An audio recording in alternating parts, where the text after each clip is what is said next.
people, and welcome back to my channel. Hope you guys are all doing well. If you're new to the channel, please do consider subscribing, and if you're a returning subscriber, thank you guys so much. I really appreciate the love and support. Now this video is basically about an NGO which I worked with in Ghana, and listen to this actually, because it was Wode Maya's video which triggered me to think about my experience, and I realized that I still haven't gotten over it because I'm still hurt every time I think about it. So go ahead and listen to this video. I know most of you out there think that this is how the entire Africa looks like. I'm not here to tell you that places like this do not exist in Africa. This is part of Africa and we're proud about it. I mean, living here is full of happiness. Living here, we are living in our own natural habitats. Like, yo, this is also part of Africa. But I just want to send a message across to all the foolish NGOs out there who have been taking advantages of people living in a place like this. Come in here, take pictures, show to the world that Africans need help, eat the money, and go stay somewhere else and enjoy the money. You know what? This is the other side that they've been showing you all, but I am here, the proud village boy. I was born in a place like this, but Africa is not just a place like this. So guys, my first time going to Africa, I was super excited because I really believe that it was a calling from my ancestors for me to go. I've never ever been to Africa. So when I got that phone call from a charity which I was going out there with, that telling me that I'm going to Ghana, I was super excited. I called like my friend who is Ghanaian, and I was like, guess what? Oh my god, you never guess what?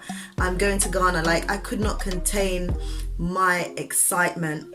So this charity, this NGO, was supported by DFID, and I think a lot of donations had gone into this program. So the program would take young people like myself to Ghana, to a village in Ghana, for 12 weeks. So there was about 60 of us that went on to the program.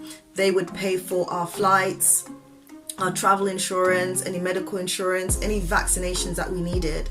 So thousands, if not millions of pounds had gone into this project, and my understanding was that there were other people who had gone to Ghana to work on this project before me. So I was going there with a group of people to continue the project.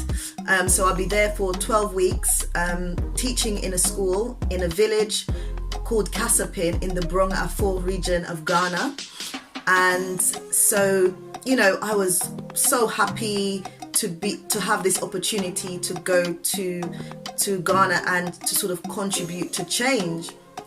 So teaching in the school was really exciting. We had 2 local supervisors which were Ghanaians who were recruited to the program.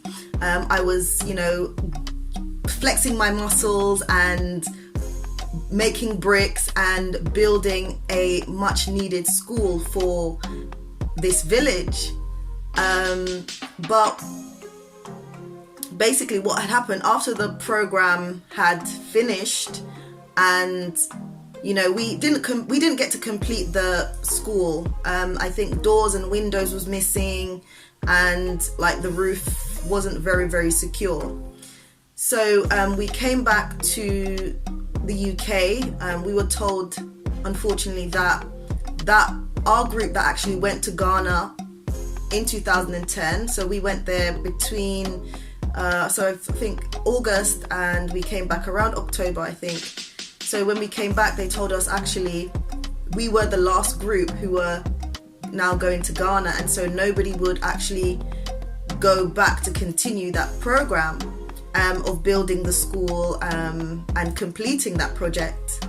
And then for me, I was like, but why? We promised that we would we promised that we would finish this school for them, which is needed, you know, because the other building that they had was in ruins, and we promised that we were going to complete this project. We had fundraised, donations had come in, and a lot of money and energy and sweat had gone into this project. and they were like, well, sorry, but we've got we're redirecting the funds elsewhere. You know, so here I was, like, this organization had like taken pictures of, you know, the poverty in a region of Ghana, and, you know, promoted this out there and got people to sympathize and donate towards this project. So much money had come in, but like the money basically was squandered. Like that same year, the roof of that school blew off. So, which means that the building was no longer functional, and they didn't have the money to, they were struggling to find the money to put the roof on and sort of complete that school. Now, I realized that actually the materials that were used was rubbish. Like the quality of the materials, everything was just rubbish. Like we weren't working with any professional builders, so you can just imagine. And that region of Ghana, you know, there's a lot of like storms and rainy season and things like that, so this was bound to happen. So a lot of things weren't taken into consideration, but actually what had happened is like this charity, this NGO had raised so much money and just sort of put together a summary to say, oh, we've done this in Ghana, we've done that, making it look all good in their reports. But actually what had happened on the ground, it was really disgraceful, like so disgraceful and heartbreaking. They'd also promised to build a shopping mall so that they would take traders off the street into this building, so it would be more sort of organized and structured.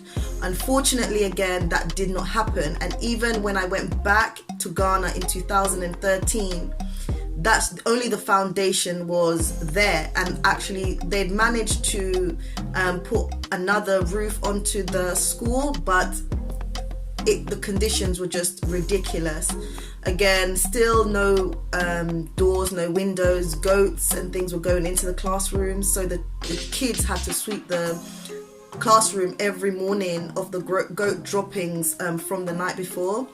So it's really heartbreaking, you know. And when Wode Maya says, you know, NGOs that come to Africa, they take pictures, they take advantage of the situation, but they're the ones that really pocket the money, and actually, you know, maybe 5 or 10% of the money actually go towards the cause.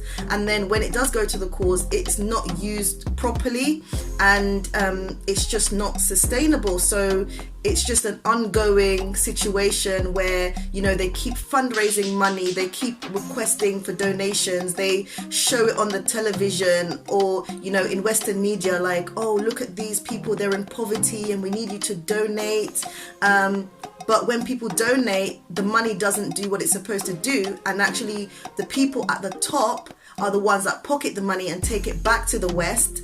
And when they do recruit local people, for example, Ghanaians, they get pittance. They get like a fraction of the money. You know, it's an absolute joke. So for me, I feel like aid, it doesn't work. It has not been working. So many organizations, so many NGOs work within Africa, and they have been doing that for years. But you go to the places that they've been saying that they've been working for years, and you measure their progress and how they've impacted that particular village.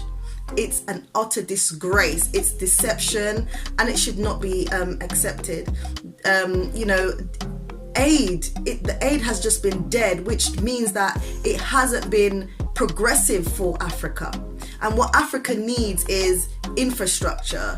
You need manufacturing companies, industries. You need job creations. You need good leadership at all levels, you know, and so much more. And when we talk about leaders, we're talking about people who, you know, are able to sympathize with the people, who are able to listen to the people, who are able to listen and, you know, take on board what people are saying and why they're saying it, to know the issues on the ground, to not think, oh, I'm superior than these people, I know what I'm talking about.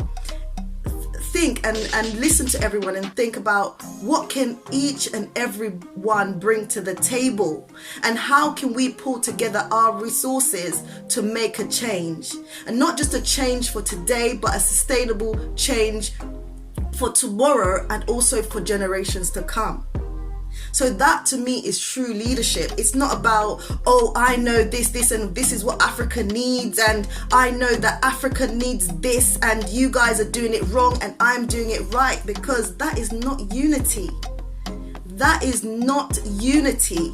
And the sooner we realize that, the better off we're going to be, because we know that united we stand, but divided we're always going to fall. And that's what I feel a lot of us still are not recognizing, you know, what true leadership means and what it means to unite in order for there to be a sustainable change. So guys, that's all I have for you. Please remember to like, comment on this video, tell me what you guys think. Please do go ahead and share this video.